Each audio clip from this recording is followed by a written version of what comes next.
This channel does not promote any violent, harmful, or illegal activities. All content provided by this channel is meant for an education purpose only. পুলিশি জেরায় বিস্ফোরক জবানবন্দি শেখ শাহজাহানের।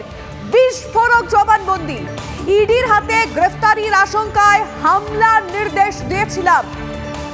আপনাদের নিশ্চয়ই মনে থাকবে, টিভি9 বাংলা দর্শকদের মনে থাকবে 5ই জানুয়ারি যে হামলা হয়েছিল ইডির ওপর, সেই হামলার নির্দেশ শেখ শাহজাহান দিয়েছিল তা স্বীকার করলেন। আদালতে পুলিশের নথিতে শাহজাহানের স্বীকারোক্তির উল্লেখ রয়েছে। ইডি তল্লাশিতে বাধা দিতে জিনিসপত্র কেড়ে নেওয়ার নির্দেশ দেয় সে। পুলিশি জেরায় স্বীকারোক্তি শেখ শাহজাহানের, এমনটাই আমরা সূত্র মারফত খবর পাচ্ছি। আদালতে দেওয়া নথি শাহজাহানকে প্রভাবশালী তকমা পুলিশের। জামিন পেলে সাক্ষীদের ভয় দেখাবে, তথ্য লোপাট করবে, আদালতে সওয়াল করেছে সরকারি আইনজীবী। অন্য অভিযুক্তদের গ্রেফতার করতে শাহজাহানকে হেফাজতে চায় পুলিশ। শাহজাহানের অতীত অপরাধের ইতিহাস রয়েছে, আদালতে আজকে বলে পুলিশ। সরকারি আইনজীবী এই বিষয়ে কি বলেছেন আসুন শুনি। আপনারা আজকে বিচারককে বলেছেন যে শাহজাহানের নির্দেশে ইডির উপর হামলা চালানো হয়েছিল। হ্যাঁ, অভিযোগ অনুযায়ী তো আমরা তো আর বানানোর কথা বলি না, যা অভিযোগপত্র থাকে সেই অনুযায়ী আমাদের কাজ করতে হয়।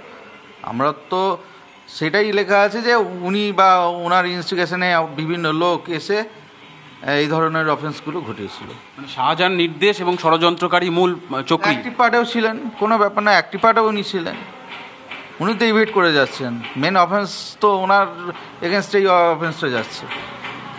লোকবল জড়ো করা, মানে আপনাদের আর কিছু আপনারা বললেন যে আপনাদের তরফ থেকে যে কেন আপনারা এই হেফাজতে চাইছেন 14 দিনের জন্য? আপনারা 14 দিন চেয়েছিলেন। হ্যাঁ, থ্রু আউট ইনভেস্টিগেশন করতে হবে না? এই কেসটা তো যথেষ্ট গ্র্যাভিটি আছে যে এত লোক জড়ো হয়ে যাচ্ছে, একটা এজেন্সির এগেনস্টে হামলা চালানো হচ্ছে, এটা তো ইনভেস্টিগেশন তারা হতে পারে না। আর উনি পলিটিক্যালি একটা পোস্টে আছেন, পোস্টে থেকে তার কিছু সদস্যদের নিয়ে এই ধরনের কাজ করছেন, সুতরাং এই অফেন্সটা যথেষ্ট গুরুতর। শাহজাহানের গ্রেফতারের খবর গেল ইডির সদর দফতরে। পুলিশের পর শাহজাহানকে নিজেদের হেফাজতে পেতে এই মুহূর্তে মরিয়া এনফোর্সমেন্ট ডিরেক্টরেট। শাহজাহানকে হেফাজতে নেওয়া নিয়ে লিগ্যাল টিমের সঙ্গে আজকে ইডির বৈঠক রয়েছে। সূত্রের খবর, পুলিশের হেফাজত শেষ হলেই, পুলিশ কাস্টাডি শেষ হলেই শাহজাহানকে হেফাজতে চাইবে এনফোর্সমেন্ট ডিরেক্টরেট। শাহজাহানকে তলব করে 4টি নোটিশ ইতিমধ্যেই কিন্তু পাঠিয়ে দিয়েছে ইডি, আপনারা জানেন সেটা। এবং চতুর্থ নোটিশে আজকে ফের তলব করা হয় শাহজাহানকে। আজ সিজিও কমপ্লেক্সে তাকে ডেকে পাঠানো হয়েছে। ইডির তলবের দিনে গ্রেফতার হয়ে যায় শেখ শাহজাহান।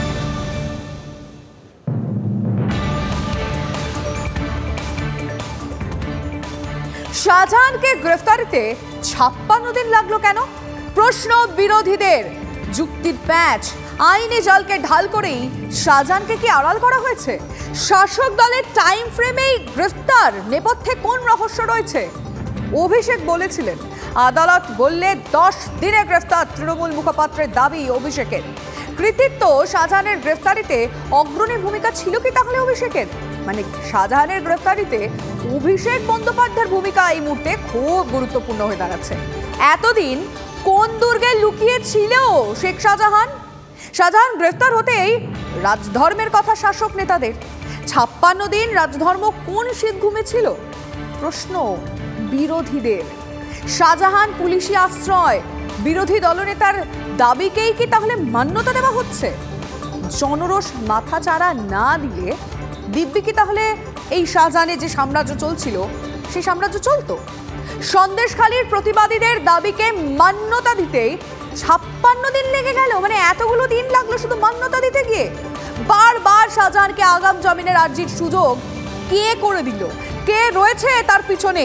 এই প্রশ্নগুলো তুলছে টিভি9 বাংলা। এই প্রশ্নের উত্তর আমাদের অবশ্যই নজর থাকবে, উত্তর খোঁজার চেষ্টা আমরা করে যাব।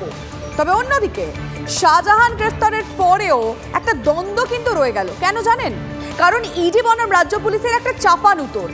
শাহজাহানকে ইডি গ্রেফতার করতে পারত। শাহজাহান গ্রেফতারের পর মন্তব্য করেছেন এডিজি দক্ষিণবঙ্গ। পাল্টা ইডি কি অভিযোগ করছে? নিজেদের দায়রাতে এরকম মন্তব্য করছে পুলিশ। ইডির ওপর হামলার মামলায় শাহজাহানকে গ্রেফতারের দায়িত্ব রাজ্য পুলিশের, এটা ইডির তরফ থেকে বলা হচ্ছে। সূত্রের খবর, রেশন দুর্নীতি মামলা সহ আরও একটি মামলায় শাহজাহানের বিরুদ্ধে তদন্ত এগিয়ে নিয়ে যাচ্ছে ইডি। আর সেই মামলায় শাহজাহানকে হেফাজতে চাইবে ইডি, কিন্তু মারধর, খুনের চেষ্টা বা জমি দখলের মতো অভিযোগের তদন্ত করবে রাজ্য পুলিশ। ইডির দাবি, 5ই জানুয়ারির পর শাহজাহানকে গ্রেফতার করার অনেক সময় পেয়েছিল রাজ্য পুলিশ। কলকাতা হাইকোর্টের স্থগিতাদেশ হাতিয়ার করে নিজেদের অপদার্থতা আড়াল করছে রাজ্য পুলিশ, এমনটাই অভিযোগ ইডির তরফ থেকে। 8ই ফেব্রুয়ারির পর যে মামলাগুলি দায়ের করা হয়েছে, যেখানে শেখ শাহজাহানের নাম এসেছে অভিযুক্ত হিসেবে, সেগুলো প্রত্যেকটাই 2 থেকে 3 বছর আগের ঘটা কিছু ঘটনার ভিত্তিতে অভিযোগ দায়ের করা হয়েছে। তাতে তদন্ত করতে, তথ্য প্রমাণ সংগ্রহ করতে অনেকটা সময় লাগে। কিন্তু যে মামলার সম্প্রতি হয়েছিল 5ই জানুয়ারির কথা, যেখানে আমরা তথ্য প্রমাণ সংগ্রহ করতে পারতাম এবং পরবর্তী পদক্ষেপ করতে পারতাম, সেটাই আমাদের ক্ষেত্রে তদন্তের স্থগিতাদেশ ছিল, তাই জন্য গ্রেফতার করা যায়নি। আমাদের ওপর আইনি বাধ্যবাধকতা ছিল ঠিকই, কিন্তু ইডির ওপর সেই আইনি বাধ্যবাধকতা ছিল না। তা সত্ত্বেও তাঁরা কেন শেখ শাহজাহানকে গ্রেফতার করতে উদ্যোগী হননি, সেই প্রশ্নটাও আমার মনে হয় একটু প্রাসঙ্গিক আছে, সেই প্রশ্নটাও ওঠা উচিত। পুলিশের ওপর আইনি বাধ্যবাধকতা ছিল, আদালতের স্থগিতাদেশ ছিল, কিন্তু ইডি কেন শাহজাহানকে গ্রেফতার করেনি, এই প্রশ্নই তো তুলছেন এডিজি দক্ষিণবঙ্গ সুপ্রতিম সরকার। ঠিক এই বক্তব্যের প্রেক্ষিতে শুভেন্দু অধিকারী কি বলছেন, তার কি মতামত, সুজন চক্রবর্তী তিনিও বা কি ভাবছেন, শুনি। এডিজি মানে ওই সুপ্রতিম সরকার, এই সুপ্রতিম সরকারের সম্পর্কে না বলাই ভালো। ইনি সিঙ্গুরে থাকার সময় 2006-07 সালে উনার কীর্তি সবাই জানে। ওনার সম্পর্কে কথা কম বলাই ভালো। উনি তৃণমূলের শেখানো কথা বলছেন। পশ্চিমবঙ্গ পুলিশের রাজনীতিকরণ হয়েছে এবং তারা তৃণমূল কংগ্রেসের শাখা সংগঠনের মতো তৃণমূলের শেখানো গুলিতে বলছেন। গণতন্ত্র কত গভীর এখানে স্পষ্ট হয়ে যায়।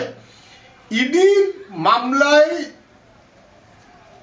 কোর্ট বলেছে কোনো বাধা নিষেধ নেই, ছিল না। যদি বাধা নিষেধ থেকেও থাকে, তাহলে বাকি প্রতিদিন মানুষের যে অভিযোগ, 43টা 44টা স্পেসিফিক অভিযোগ চার্জশিট, কেন গ্রেপ্তার করেননি? পুলিশকে নাস্তানাবুদ করা হয়েছে অফিসিয়ালি, গ্রেপ্তার করেননি কেন? সেটা ইডি বাধা। ফলে ইডি কি সিবিআই কি রাজ্য পুলিশ না কথা না, ধরবার সুযোগ অবশ্যই তাদের ছিল যারা ওকে ঘেরাটোপে রেখেছেন। রাজ্য পুলিশের ঘেরাটোপে ছিল সবাই জানে। দাদা শাহজাহানের গ্রেফতারের পরেও হুঁশিয়ারি ভাই আলমগীরের, অভিযোগ প্রমাণ করতে যদি না পারে পাল্টা মামলার হুঁশিয়ারি দিয়েছে আলমগীর। আলমগীরের মন্তব্য, আইন যেন সবার জন্য সমান হয়। তার দাবি, শাহজাহান যে মিনা খাতে ছিলেন তা তিনি জানতেনই না।